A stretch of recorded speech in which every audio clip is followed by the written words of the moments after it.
I pray that you and yours are safe and comfortable and able to get out and move around and do what you want to do in a responsible way, or whatever way you wish that you feel is following the great commandment of do as little harm as possible. Welcome to Life in Bali, a standalone broadcast of Life in Bali. I'm DC, the Poobah of Cuke Archives and Cuke Audio. And the reason I started Cuke Audio was to read Crooked Cucumber, The Life and Zen Teaching of Shunryu Suzuki, and comment on it, and I'm doing that, and I'm reading another book I did, Zen is Right Here, Teaching Stories and Anecdotes of Shunryu Suzuki, author of Zen Mind, Beginner's Mind. Those are going up as mini podcasts, MINI podcasts. And I plan to read and comment on more. But I live in Bali, so it fits in the mix too.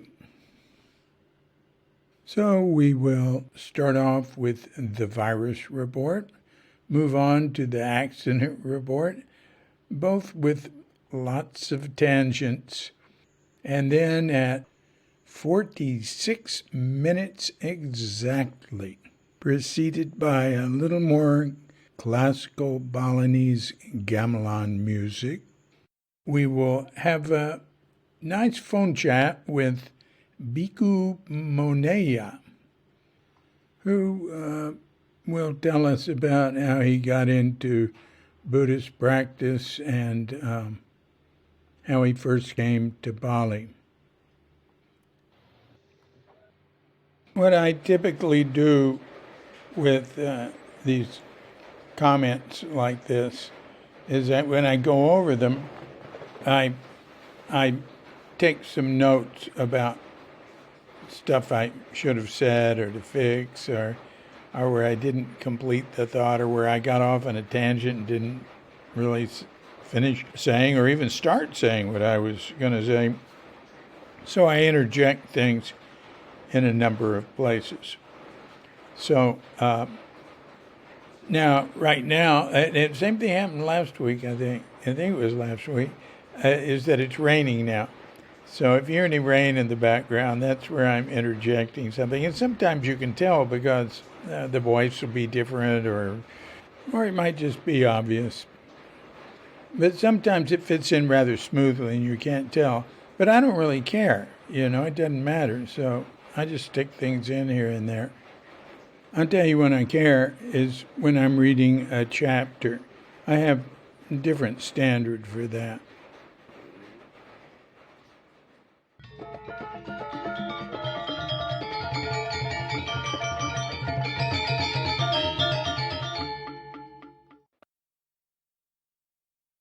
I always start off with a virus report, and as usual, there's nothing to report.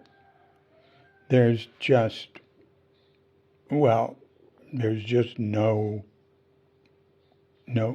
deaths reported for I don't know how long, over a month. And the numbers are still they're in the upper 300s, which they were last week. It's very interesting, and like I always say, we don't trust the numbers, but the hospitals and the hospitals aren't busy, and there's not more cremations, and nobody knows about anybody who's tested positive. Of course, you can't test here very easy, but you can. So, and yet we're on a pretty serious lockdown, which is quite interesting. You have to wear a mask, and the beaches are closed, which is my really good open space, and It looks like Katrinka will be able to come back in July. She could come back anytime because she's got a residential visa. But she can't get in because there aren't any flights. Well, that's not true. There are some expensive ones you can go through Europe, too much. In July, they're going to try to open up for some tourists again. Now, Katrinka is required, and the tourists will be too, to have a government-approved letter showing she doesn't test positive when she arrives. It can't be more than a week old. And there's something else she needs. Yeah, she's got to fill out some application form with the government, and they give her a QR code that she's got to show when she comes in. So they're taking it very serious. And it's very serious because Bali's economy, as I've mentioned before, is, last I read, was 85% tourism. And a lot of that is tourism from Indonesia, maybe more than half. And they can't come in either. You really can't come in here unless you got a good reason. So, I was thinking of giving away food. No. If I give any food away, I'll give it to the people who give food away. There was a restaurant near here that does Indonesian food and is very reasonable. So a lot of Indonesians go there, and they were making up little bungkus, which means wraps of food to give away. And so many people came, and it got sort of out of hand, which is unusual for here, that they had to call the petulong, so that the petulong and the police had to come and sort of calm people down and let it be orderly. Now, I will give food to people I know, already have a relationship with. Our gardener, we got him a week's worth of basic staples that we gave him because I told him he couldn't come back for a month, and she had to be there explaining it to him. Yeah, you can't insist on working here. And we said, okay. I've mentioned him before. I call him Made Ganggu. Ganggu means to bother or be a pest. He's like a child. He's really different, but he's an excellent gardener. I have to tell him, look, I'm not a yaya-san. I'm not a nonprofit. And I know you don't have work, but a lot of people don't have work, and I am still employing you, but I can't employ you as much as you want. But here's a week's worth of food plus pay for today.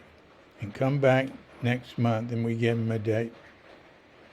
Now, 2 drivers that we use have dropped by to say hello. Nyoman, who's like my assistant, has come by a couple of times. And so both times I used him to go do a little shopping. They were like a month apart. And that was great. And I way overpaid him for it, like maybe 5 times what an Indonesian would have paid him for it. But gee, he deserves it, good Lord. Well, not much money either. I won't tell you, or you'd think I was just being stingy.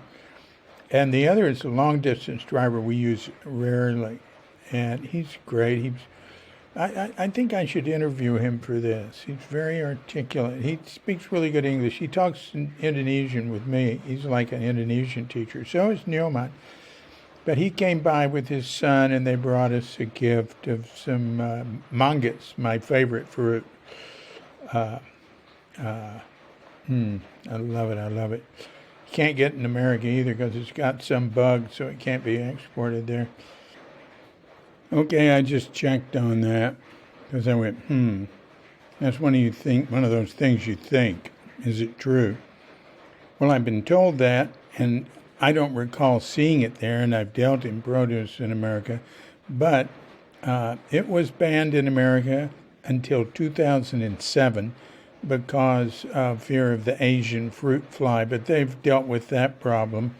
And I see an article about how it was available at a market on Clement Street in San Francisco, and that was back in 2008. $14 a pound. And listen, most of the weight is the hard shell around it. If you ever buy it, mangosteen in English. If you ever buy mangosteens, save the shell, dry them, and make a tea out of them. It's medicinal, but it's not terrible. Cadet drives them here for me, and she makes me a tea, Once every few weeks, she'll make me some, and I'll, be enough for me to have a little.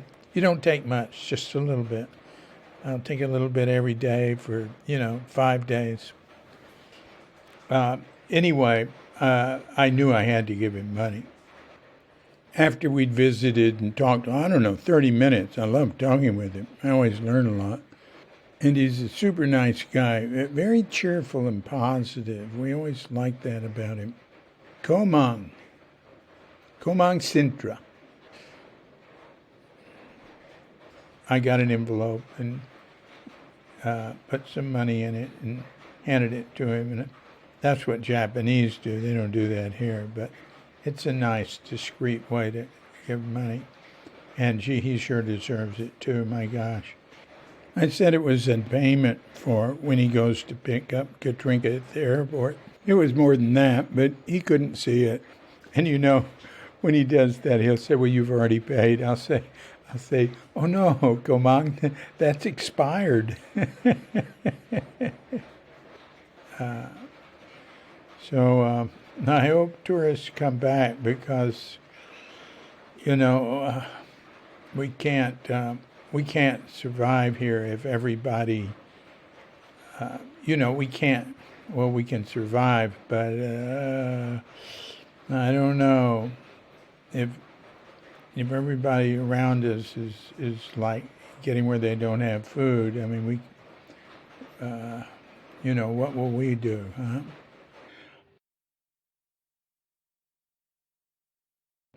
And I see the incredible polarization in America, and the mask people and the anti-mask people, and they're opening it up. They're doing that while they have pretty serious numbers in deaths, and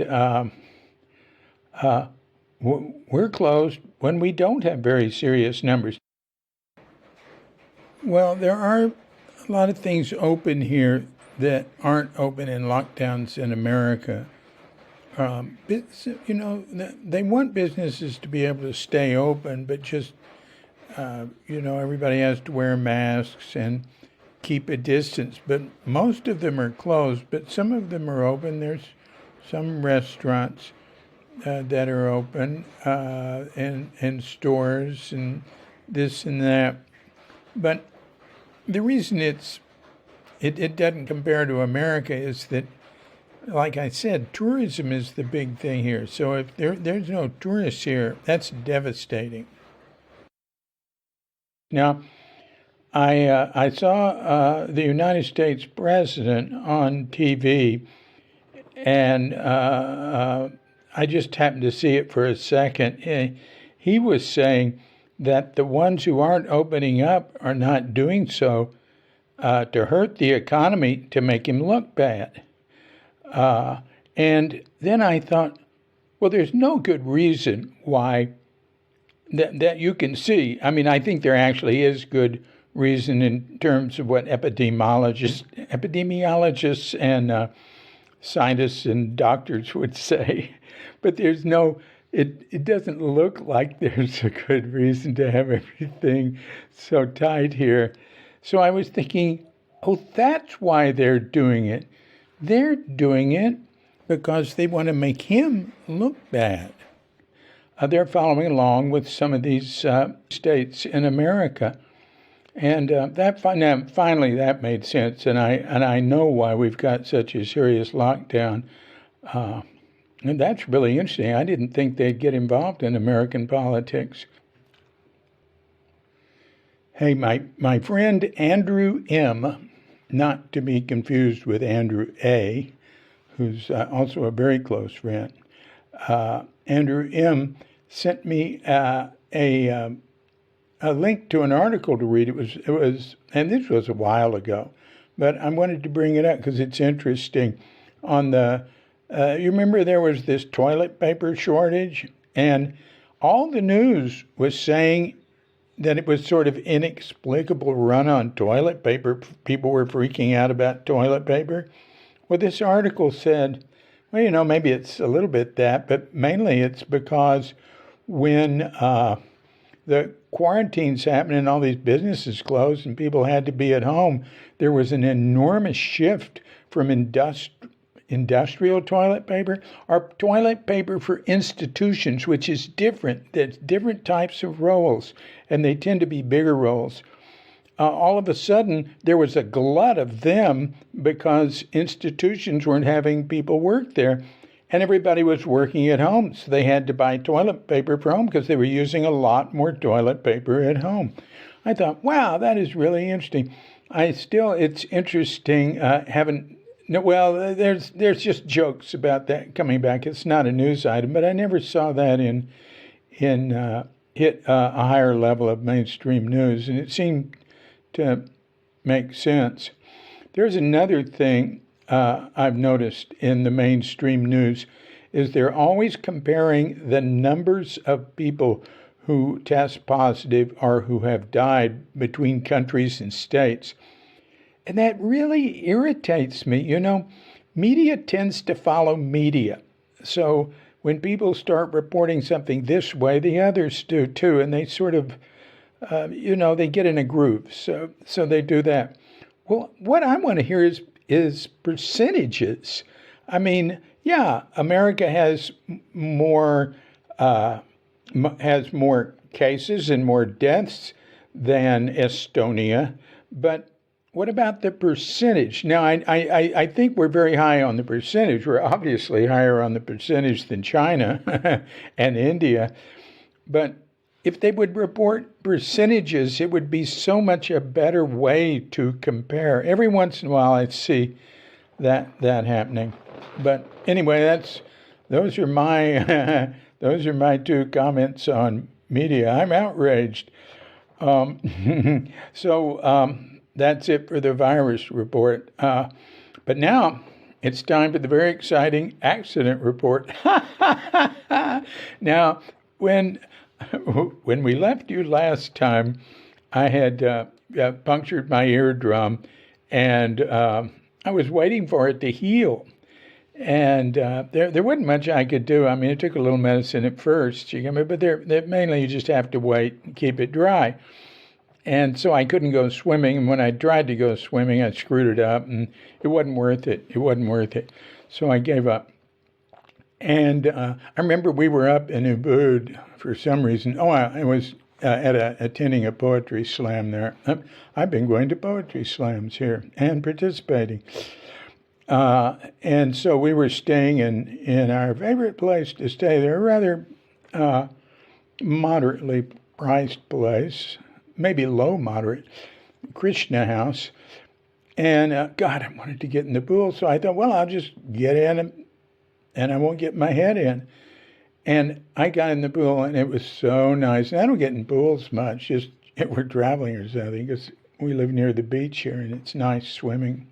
And, it's no big waves or anything. Senior citizen beach. And so I got in the pool. And then I started kicking my legs up and down like scissoring, pretty seriously. Wow, and I thought that was cool. And I love to count things. I'm always counting things. So I started counting, and I went all the way to 1,000. That was, and then I did my arms. Well, I was doing my arms then too. But I did another thing with my arms and went to 500. So that was fun. It was interesting. I was I was at a Zoom discussion at the Austin Zen Center. Actually, I was the featured speaker, and I really didn't have anything to say. I told him I wasn't going to prepare anything. I just said a few things and said, "Hey, got some questions?"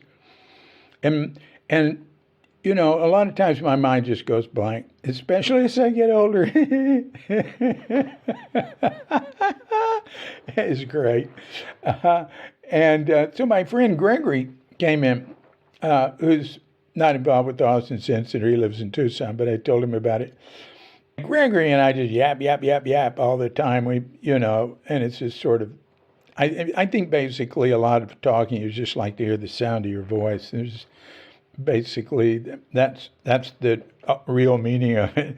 But anyway, he started talking and he was building up to a question, but all of a sudden I got terrified that he was just going to go on and talk to me like it was the two of us together. I went, "Hey, Gregory, could you ask a question?" He went, "Yeah, I'm leading up to it." So his question was, "What's the meditation like? Tell about your experiences in Bali with it." And that was good because then I knew what to say. And I talked about that a while, and then other people asked, and it got the ball rolling. And I will not tell you what I said now. I'll talk about that later because I have a good deal to say about that.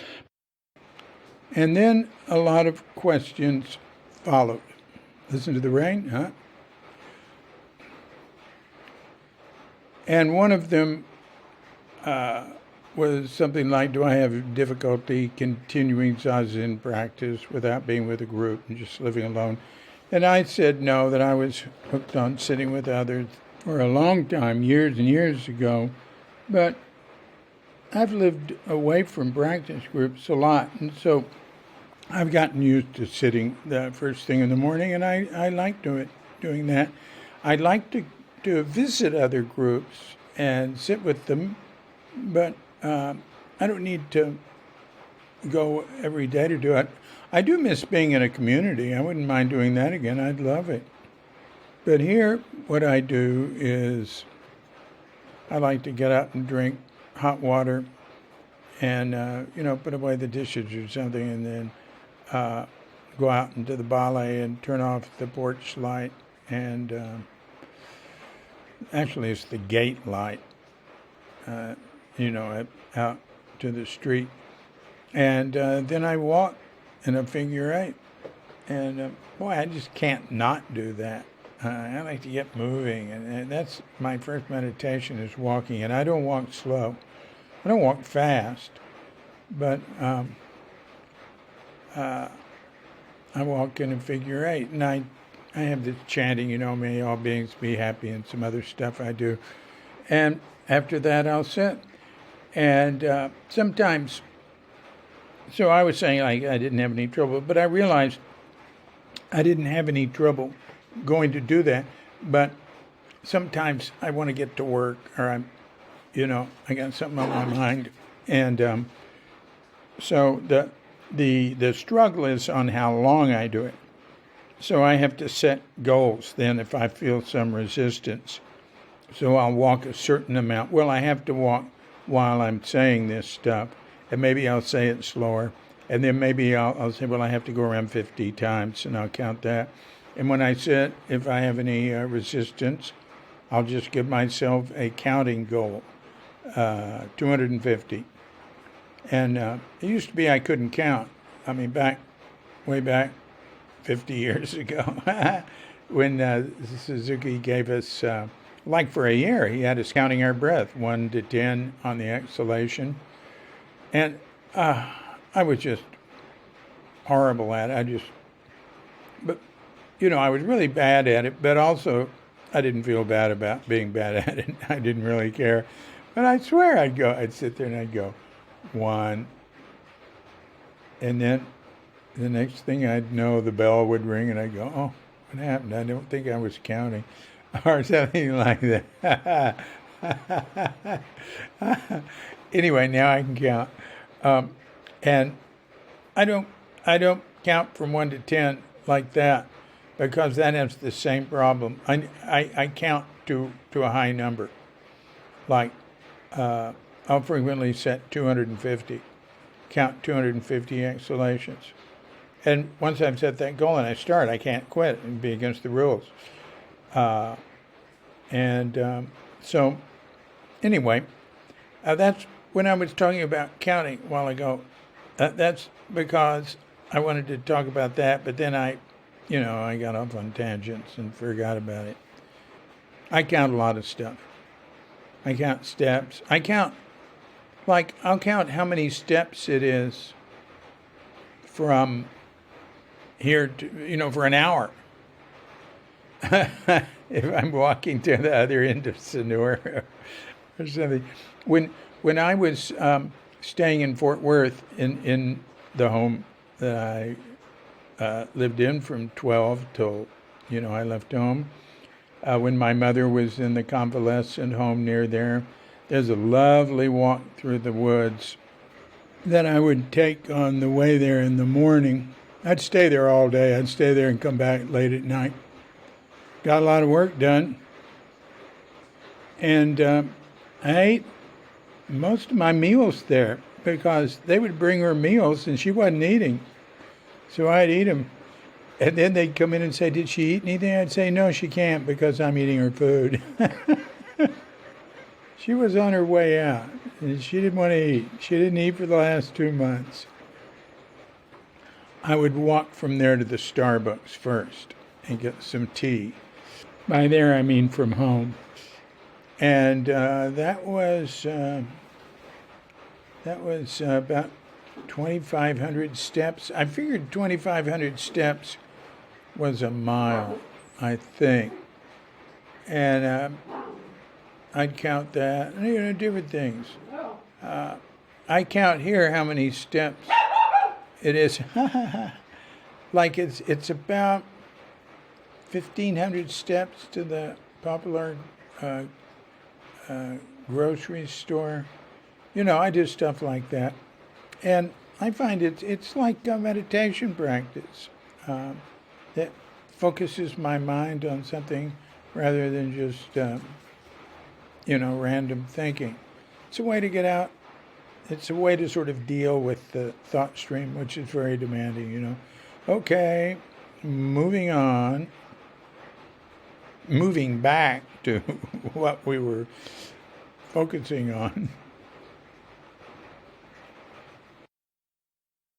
But this is the accident report, and we have to get back from the various tangents to that. All right, I couldn't go swimming because of my ear, and I like to go swimming. It works perfect because, like Katrinka and Bondi and I will go to the beach, and they'll walk. She'll go in the water and this and that, and he can run around free there, and he loves it, and he'll play with other dogs and things. And there aren't any mean dogs where we go down now, which is something you got to look out about here sometimes. Whoa. Pardon me, Bondi. Referred to you a few times as he. I do that every once in a while. Usually I don't. She is a little butch. People comment on that sometimes, especially how she likes to be with her leg up like a guy. And she's been fixed. So, that's one thing. She is not afraid of bigger dogs, although she should be. And I tend to think of Coochie, our cat, as a girl, and Bondi dog is a boy. And I have to correct myself sometimes. It might be because of what I used to tell my sons when they were very small. I'd say, cats are girls and dogs are boys, and they get married and have mice. But one thing is, we do not call them our children. We've got a rule against that. They are like children. It seems to me a little creepy senior thing, though, we don't want to fall into. And we did a little bit at first. And we went, oh, wait, stop. Don't want to go there. Okay, rule time. And where was I in this narrative? Oh, yeah. And if I go down with Bonnie by myself to the beach, I can go swimming, and she will stay near me, and I'll swim. I'll go out a ways, and then I'll swim along the side, and she'll just stay with me along. I don't have to worry about her running off. And so that's great. We both get, a little exercise. We get out in open space, and which is really, you want to find here, because what they do is they fill in every hole. Everything they see is an opportunity to make money, even though there might be a whole bunch of other restaurants or guest houses or something that are not making money, because there's too many of everything here. But they'll, filling in the holes, eliminating any open space. Yes. But there still is. And of course, you can get away from the busy South. So I couldn't go swimming. But then I went, the ear doctor had told me to come back at a certain point, and she'll check it. And I did. And I went on a particular day because I know she's there on Mondays. So I went in, and she said, yep, it's closed up. You can go swimming. Oh, great. I can go swimming. Thank goodness. So, we were through that. I really enjoy, I like going to our local hospital. It's so nice. I didn't want to go at first because it was all neat and clean. But that's a terrible thing to say. It was just, the last one that I went to was just so cool. But, this is all shiny and new.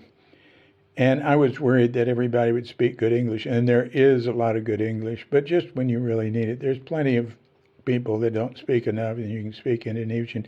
And that's a big deal to me, because I really don't have time to study or hang out and BS with people. I basically like to speak Indonesian when I am dealing with people, when I have to. Because it's fun, it's great, I love it, and it's a thing to do. So anyway, that was over, and so so I was going to walk back home. Now, the hospital is on the bypass, which is a busy, divided street, 2 lanes on each side. Wow. Here, I got to let her out. She wouldn't go out, darn it. Normally, I don't have to let her out, because because there's a doggy door. But when I record, I close it, and I close the windows, and I put down curtains and stuff, just to eliminate outside noise. So anyway, there I am in the hospital. I walk out, and the bypass there, I didn't want to walk way down to the left and cross there at a light. I just wanted to go straight across at the hospital, and there is a place where the divide, there's a dividing thing in the middle of the bypass. Like a big, say, 2-foot tall cement the little wall. With, say, maybe it's about 3 feet wide, and it has trees and flowers and stuff in it. So, and it has a little curb, but there's an opening here, with a chain across it. But that, for certain times, the police will take the chain down and open it so traffic can do this and that. It's a good place to cross, and it's right at the entrance to the hospital. So, the cars are coming in waves. They're not going real fast like in America, but you still don't want to get hit by one. And so I wait till the wave is gone, and then I ran across. And when I ran across, I was going too fast. And when I get to the other side, my my foot jammed up against the curb. There's a curb, and it's sort of hurt because it wasn't a nice, smoothly done curb. It was like the corner there of it was sharp. It had just been quickly done. And I went, ow. But, I didn't fall down. I just went over there and I caught, but there was stuff to put my hands on when I got there so that the cars whooshing by didn't hit me. So, and then I went across on the other side. When there was an opening. And then I feel something wet, and I look down at my foot, and there's just all this blood coming out. Yes, once again. And my sandal is all wet and everything. And I walk down a little ways, and there's this shop that makes rattan furniture. When I say a little ways, I mean maybe 50, 75 feet. And they have a rattan chair for sale out in front. They know me. A sweet little family lives in this tiny little place. And I sit down, and the guy looks. I said, "Oh, hi. I just am walking by, and I hurt my foot there." Got it. He looks at it, and he goes, "Oh my gosh!" And he runs and gets all this tissue and.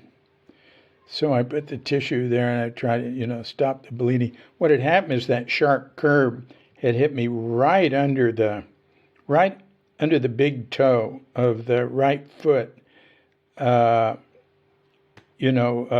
Because my sandal had hit the curb and bent down, and my foot had kept going. My bare foot, and bang, hit that sharp corner. And I went, I'm all right now, thanks. And so I walked on just a little tiny ways, and right there in the corner is one of my favorite places to stop, but not often because it's not really part of my optimum diet. Chennai roti. Chennai is in India. Roti is bread, and it is bread in Indonesian. They had a faucet right outside with the hose, so I washed my foot off. And I love to go in there and get the roti with the sauce. It's just like being in India in there. I just love going there and getting like a chai, like tea with milk and spices. But first I had to ask them for some napkins to put between my toe and the zori, so it would stop the bleeding somewhat. It would absorb the blood. And so I ordered a particular type of roti with a little bit of cheese and egg, and the sauce, like I can't remember what to call it, just like India, like I don't know what it is, but you dip the roti in it, you eat it. That, like I said, I don't do it much because I really I don't eat a lot of stuff that's just white flour and oil and stuff. But I love going there. The atmosphere is so cool, and it's almost always young Indonesians there, and people working on computers and stuff. And I had my computer in my backpack. So I said, I ordered what I wanted, and I said, I'm going to go get some milk, because they use that sweet evaporated milk. It's just way too much sugar. And there's a little store near there that has a little tiny thing of milk. So I walk down there, and I get there, and it's very close. It's like, again, 50, 60, 70 feet. A little tiny store has some produce and cans of things. And the woman looked at me and she said, what happened to your foot? Oh, darn, it was still bleeding. So she had me sit down, and she just totally took care of it. She cleaned it, and she had this alcohol stuff. She put like the mercurochrome on it. Nice little Muslim family runs that. And, she got the headscarf on. They don't have to. But anyway, that was very nice of her. So, and did she wrap it and so? Yeah, she got some Band-Aids or something. But so then I'm walking back to the roti place, and I look at my arm, and my arm's bleeding. And what is that? And there's this slice right along it, and it's bleeding. And I go, good Lord, where did that come from? And I turn around and I look back, and there's this plant that is totally dominating the sidewalk, and it's very narrow there. And it's got these giant thorns sticking out of it, and I just brushed by it. And so I'm looking at that. So I walk back to the woman, and I say, gee, could you help me with this? So she took care of it, too. It didn't need a Band-Aid. We just had to hold something over it for a while to stop bleeding. And so then I'm walking back, and there's this guy. Hey, he was Muslim, too. He had one of these little Muslim hats on it, who obviously lives in the little home where that plant was in front of. He was just getting off a motor scooter and going inside. A nice fellow, maybe 50 years old, and I told him what had happened to me, and he immediately went inside and got some clippers and came back and took care of the plant.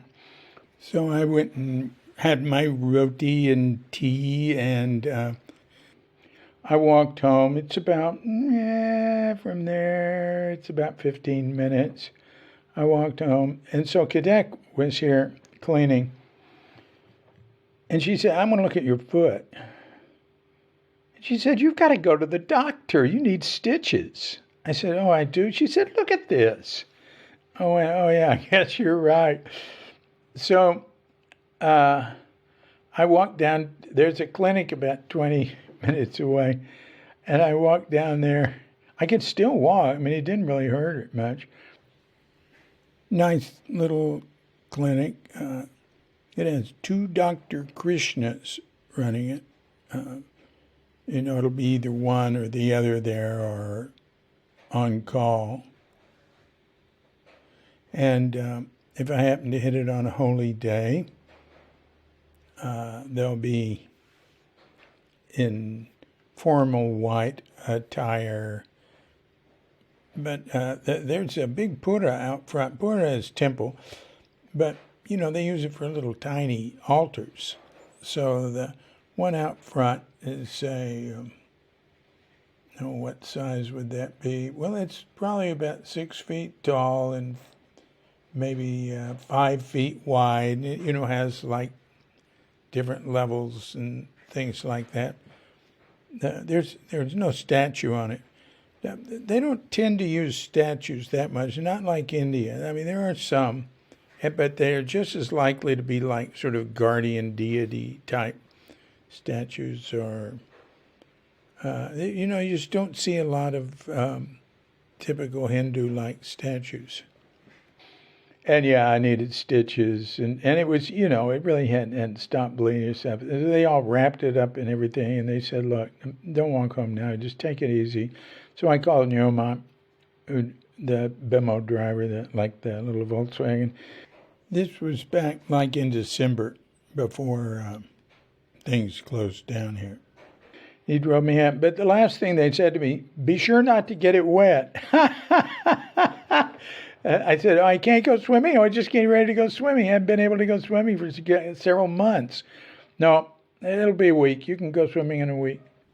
They told me to come back twice to get the bandage changed, every 2 days, and then to get the stitches out. So I came back once, but that was $300,000. That was like $20.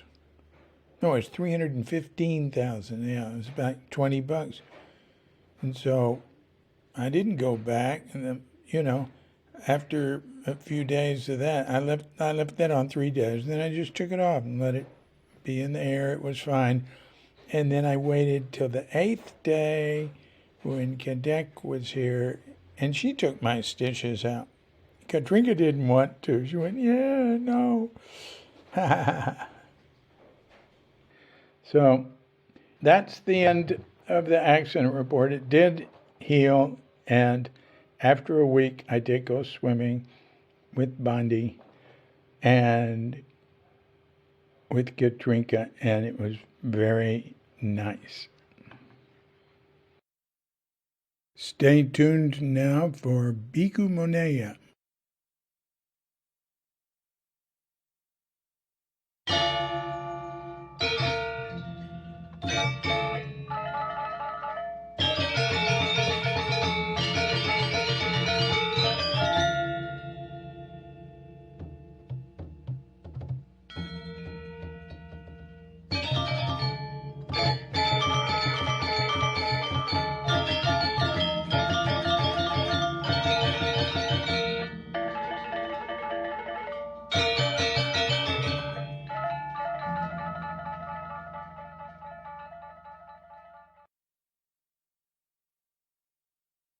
We have Bhikkhu Moneyya here.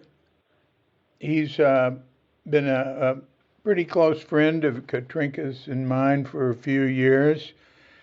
How long have you been in Bali, Moneyya? About 5 years steady now, a little over 5 years.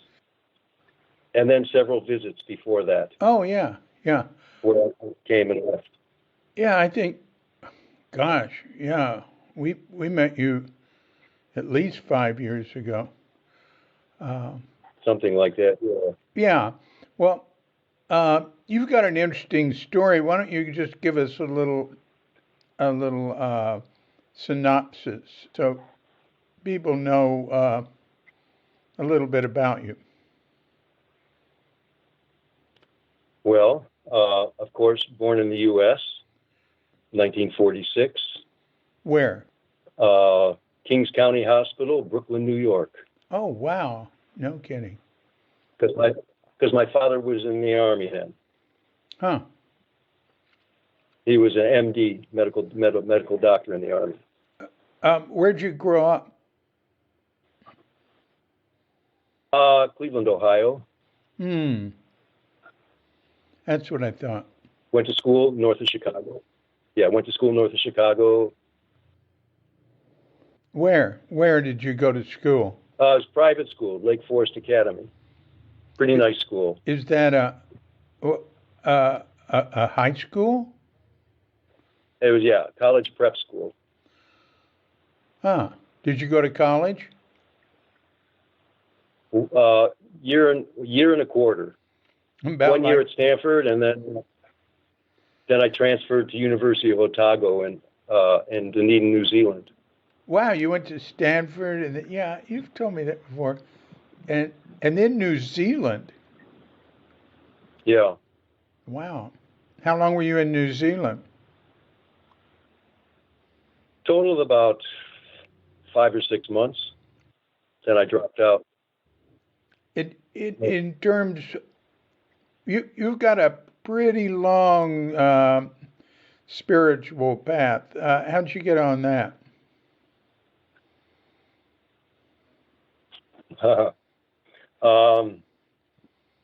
Probably the Vietnam War, my parents' divorce.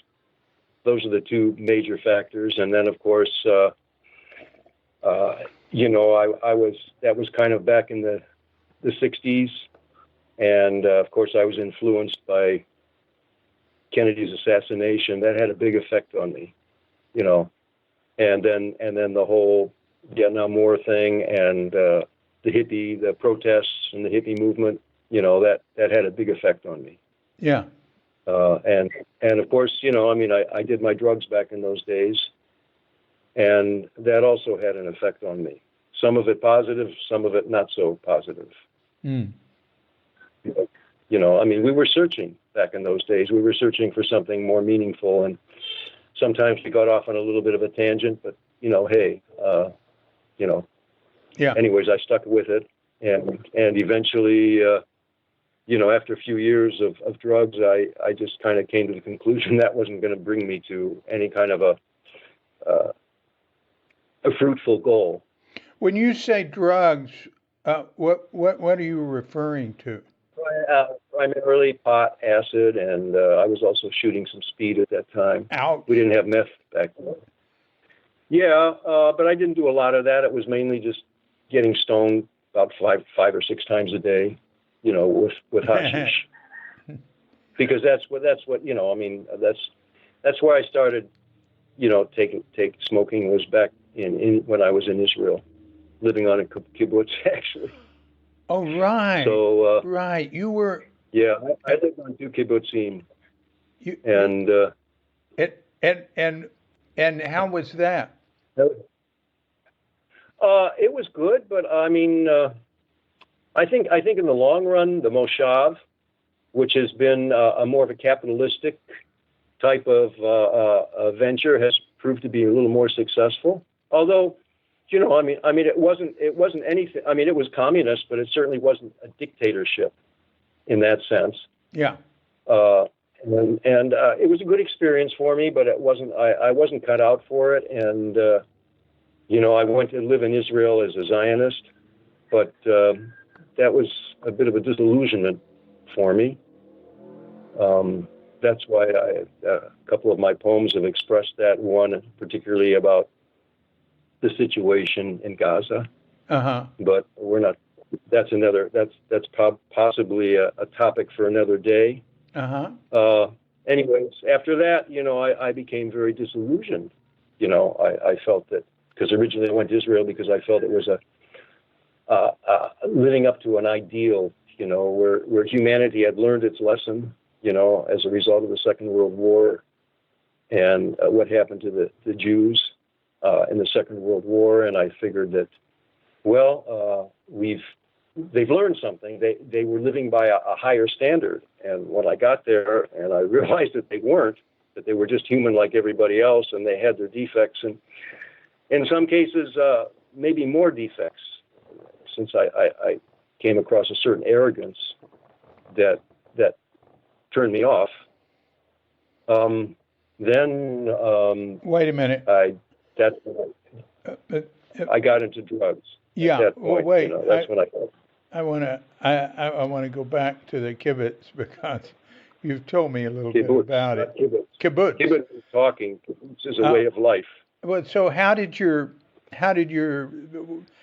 decide to leave each kibbutz? I don't know if you want to know that, man. Yeah, I do. Mean, it's do. Kind of a personal story, but I mean, the first one, I had a good friend, a good buddy of mine, who's unfortunately passed away since then. And he was a tattoo artist. He came over and drew a couple tattoos on my arms. I was a gymnast back in those days, or actually before at Stanford, I was a gymnast on the Frosh Soft team. And he drew some tattoos on my arms, and that was enough to turn the local kibbutzim off and ask me to leave. So that was the first kibbutz out in the Negev, which I liked. I liked the desert climate. And then I went to En-Gev, which is on the Sea of Galilee, and that was the second kibbutz. And the second one was an interesting story. Is I don't know if I should be telling this story, but anyways, I got sick there. I think I got hepatitis. I got sick when I went to New Zealand. I don't know. Sometimes I think maybe it had to do something with all the vaccinations I had to take. But I ended up getting pretty sick when several months after being in New Zealand. Got hepatitis and mono at the same time. And so I was there. I got sick again in Israel. And I had a fever, and I remember I was going to this Hebrew class on the kibbutz called Opan. And there we were studying Hebrew, and he asked us to do to write about a picture. And I was so spaced out at the time from the fever and maybe hepatitis that I just got confused. So I thought you could write about any picture. And my mind was in a very wild state at the time. I was kind of getting a little bit disillusioned at that point. And so instead of writing about a picture in the book, which we were supposed to do, I wrote about the Last Supper. And I said, in the picture is a painting. In the painting is Jesus sitting at a table, surrounded by 12 disciples. And then at the end, I said, we drink his blood and eat his body. Uh-huh. And that was it, man. They immediately I was asked to leave. Wow. Gee. And at that point, I had a really high fever, and so I first had to go in the hospital. So they supported me through my time in the hospital till I got out.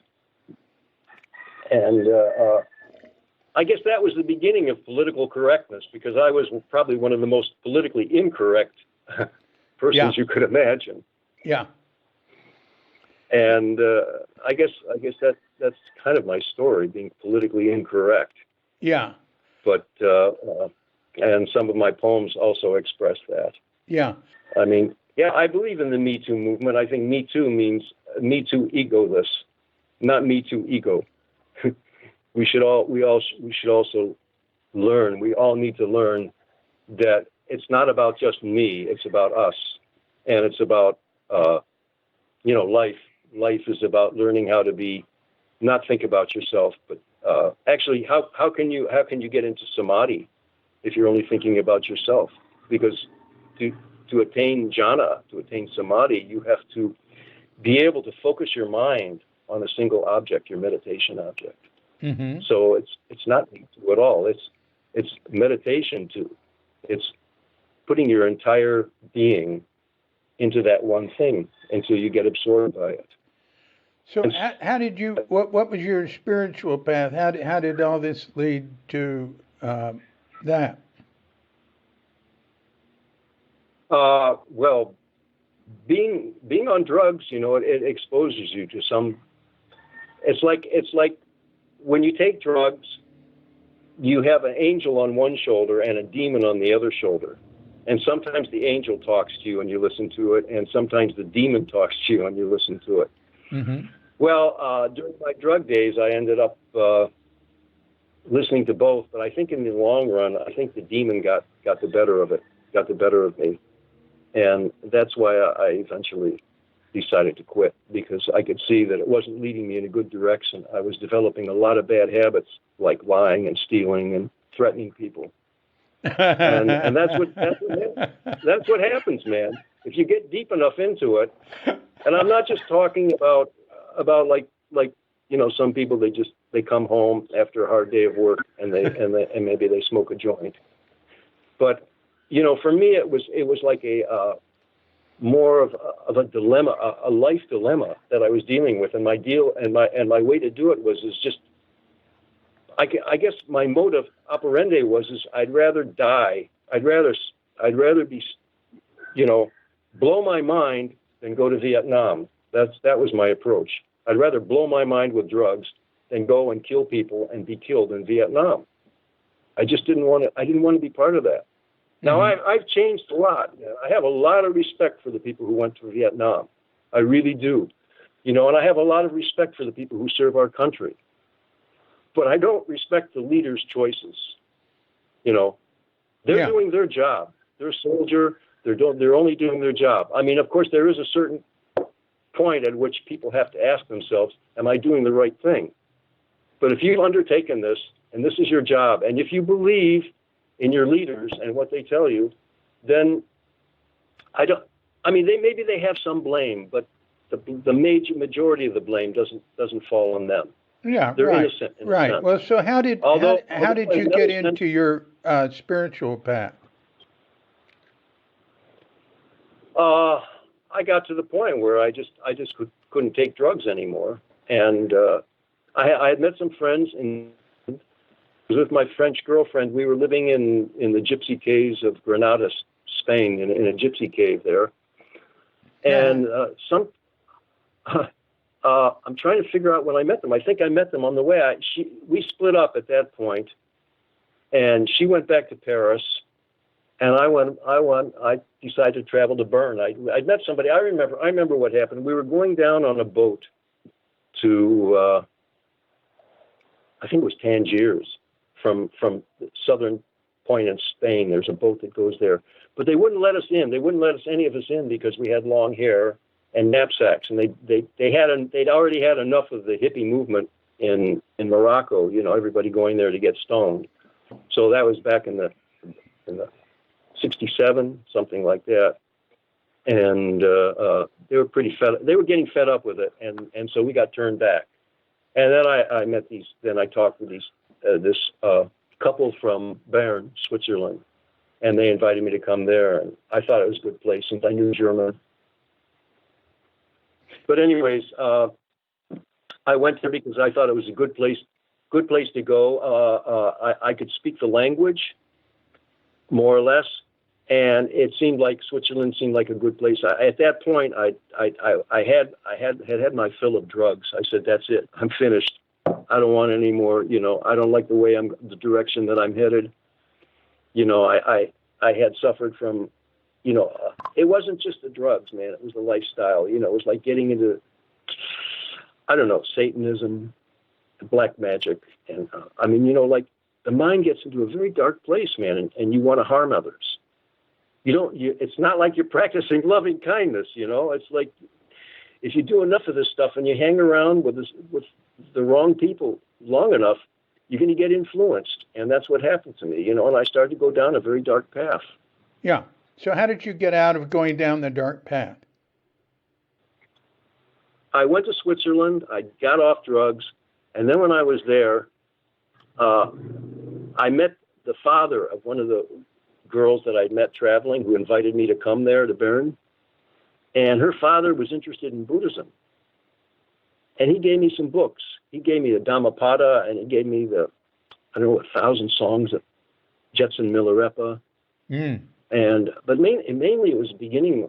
I started reading the Dhammapada, and I said, "Oh my God!" I said, "You know, this guy has been through what I'm seeing right now. That life is really suffering, and we create most of this suffering." And so, at that point, I said, "Well, I'm a Buddhist." I didn't need any convincing at all. As soon as I read that, I said, "I'm a Buddhist. I want to practice Buddhism. I want to become a monk." And at that point, I started to look into going to Japan, because I didn't know anything else about Buddhism except Japanese, Zen. Yeah. So I decided I wanted to do that. And that was in early 68. But I was a little spaced out from all the drugs, so I decided I'd go back to the U.S. first. Although originally I planned to travel by motorcycle.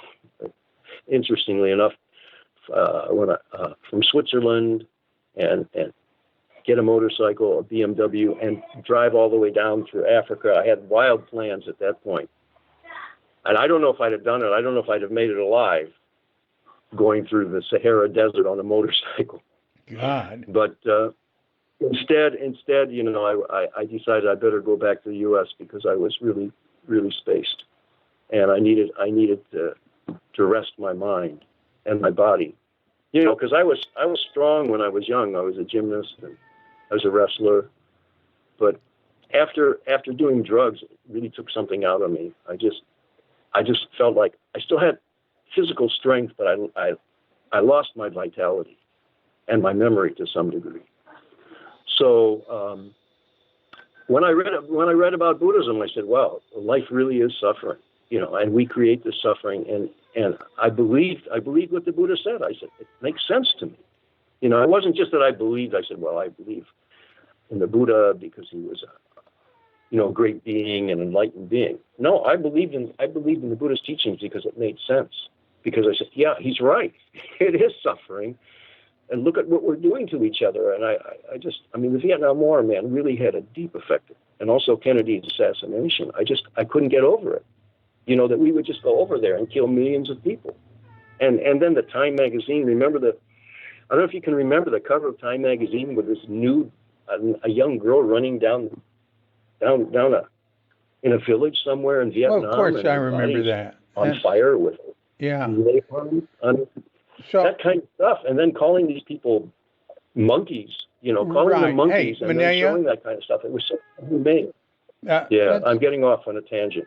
Yeah. Okay, so at that point, I decided I was a Buddhist and I wanted to go to Japan, and I started to make arrangements. I even started to learn Japanese when I got back to the U.S. But then I met Philip Kaplow. He came to Cleveland, where I was living, and I went to a seminar with him and talked about it. I said I plan to go to Japan. I want to be a monk, and I was 68.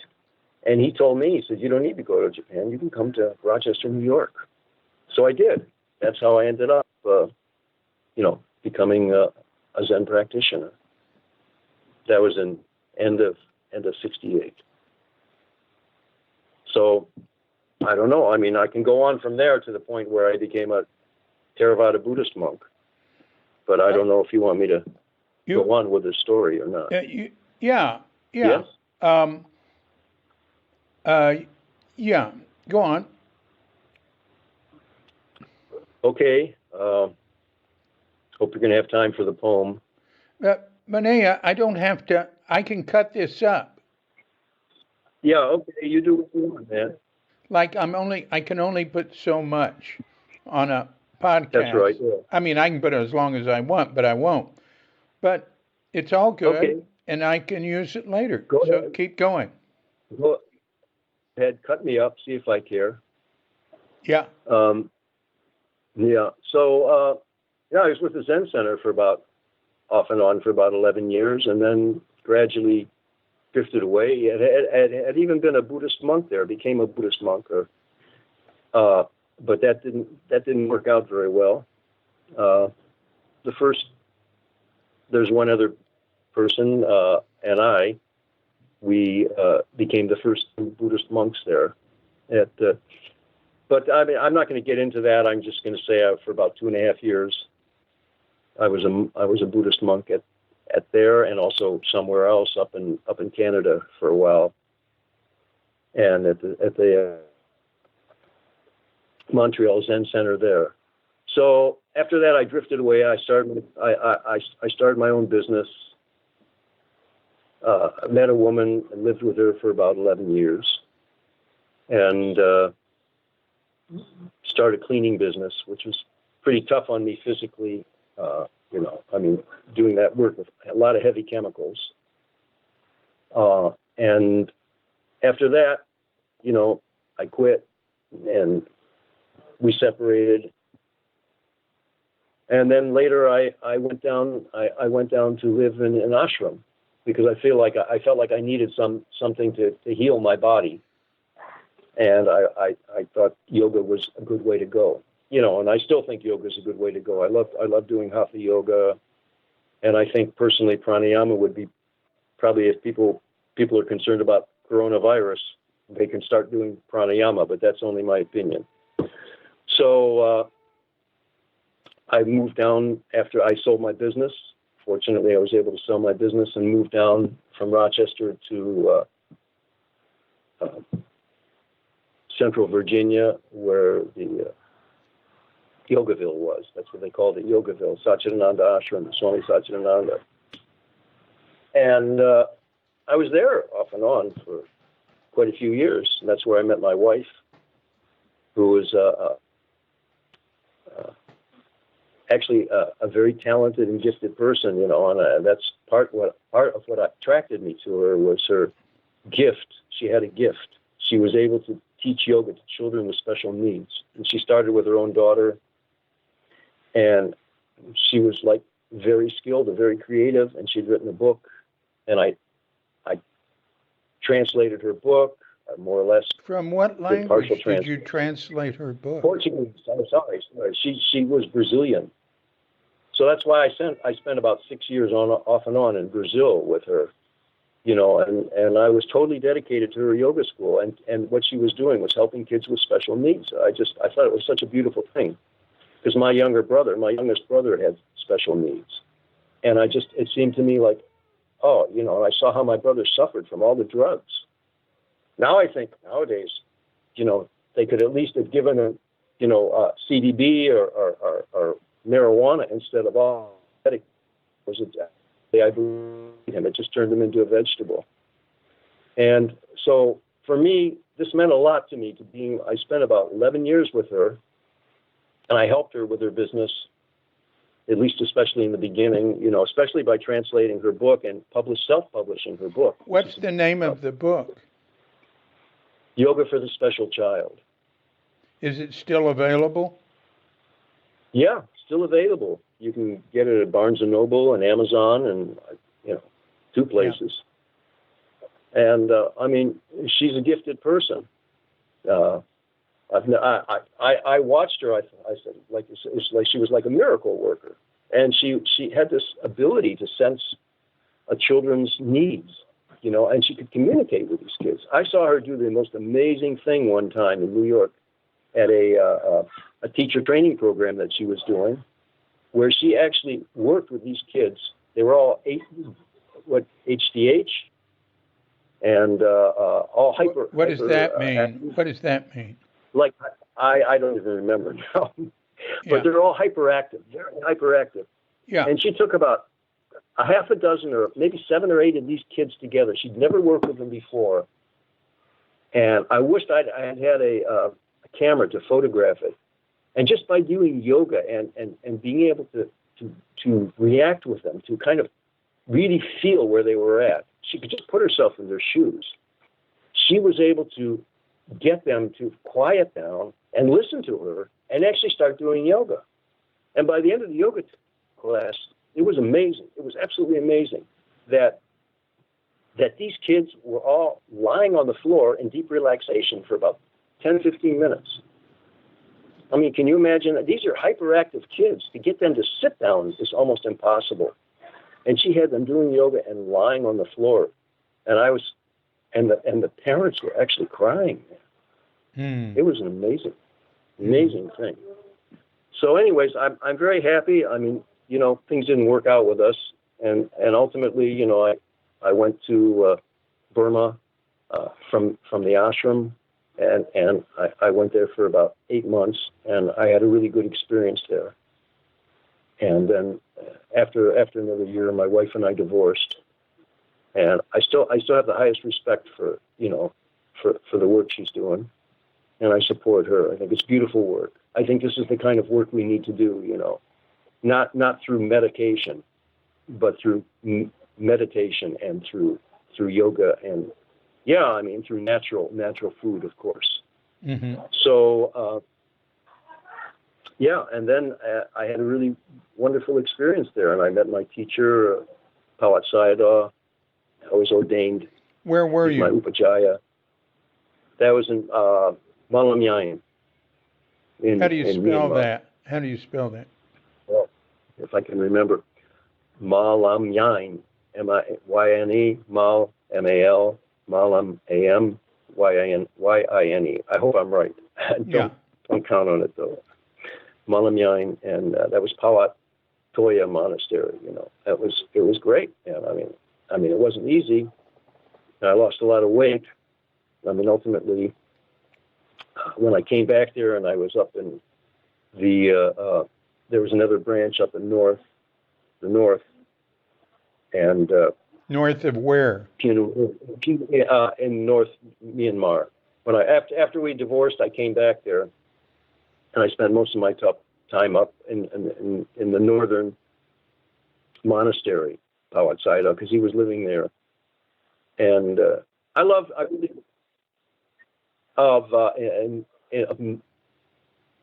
in Myanmar. But you said you came back. You said you came back. I came back after a year and a half. My wife and I divorced. I went back to Burma, but I didn't stay at the same place in Malamyain. Oh, I see. I stayed in Phinu Lin. Oh, okay. And I was there for a number of years. And eventually I got sicker and sicker. Well, the first time I got really sick.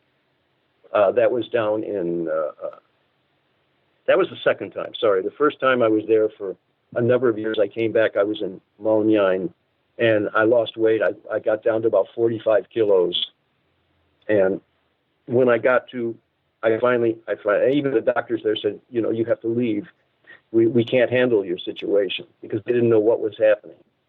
And and the doctors there were just giving me antibiotics, and it wasn't helping. It was making things worse. So when I got to Australia, I saw a doctor, a really nice guy who helped me out. I stayed with, I'm trying to remember the name. It'll come to me. I've forgotten a lot of names, but I stayed in a monastery there. Oh, in Australia? Where? Yeah. What part of Australia? Not too far from Sydney. Uh-huh. And it's now it's a women's monastery, and the bhikkhu there was very kind to me, the head of the monastery. I've forgotten his name. I'm embarrassed to say that, but he helped me a lot, and they actually helped me by giving me some suppers, where because the doctor said I was the worst case of malnutrition he'd ever seen. And I was severely depleted in vitamin B vitamins, because I'm a vegetarian, but it wasn't that. It was mainly the antibiotics that they were giving me. It just destroyed me. So, Basato, that's his name. Very, very, very kind to me. I'm really grateful for how he helped me out when I was there. And so eventually name, would you repeat his name? Bhante Sujato. Okay, got it. Yeah. So I stayed there, and then eventually I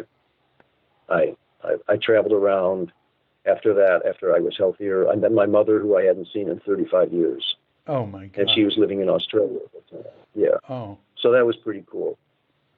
And then eventually I went back to Myanmar, and I lived up in Punalin. And by that time, I had traveled. I'd been in Sri Lanka. I went to visit my brother in Hawaii for a short time. And I got something called MRSA, MRSA. And it's a type of staph, but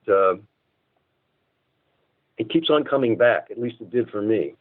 And you have to take 2 or 3 antibiotics every time it comes. And one antibiotic will not cure it. So about the 3rd or 4th time I got MRSA, I was in up in Punalin with Pawat Sayadaw and some other really great teachers there. And it was a great group, man. I mean, very serious. Minimum 7 to 8 hours of meditation every day, and really good vinya. So I mean, I honor Pawat Sayadaw, and I honor all the monks who stuck it out there. Unfortunately, at that point, around the 3rd or 4th time I got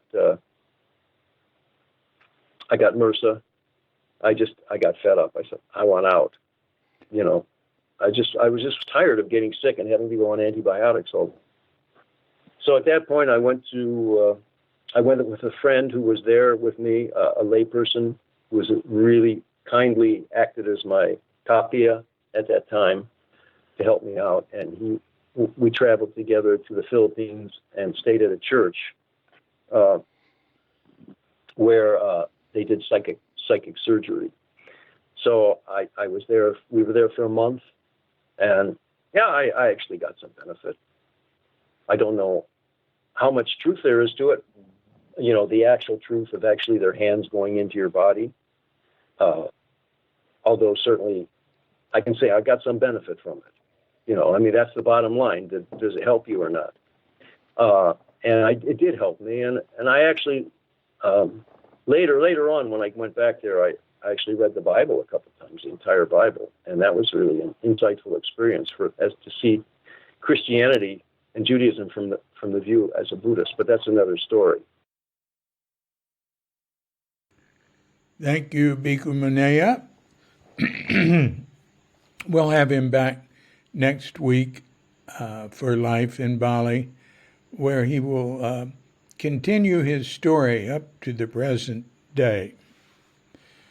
So that's all of Life in Bali for today. Thank you for joining us.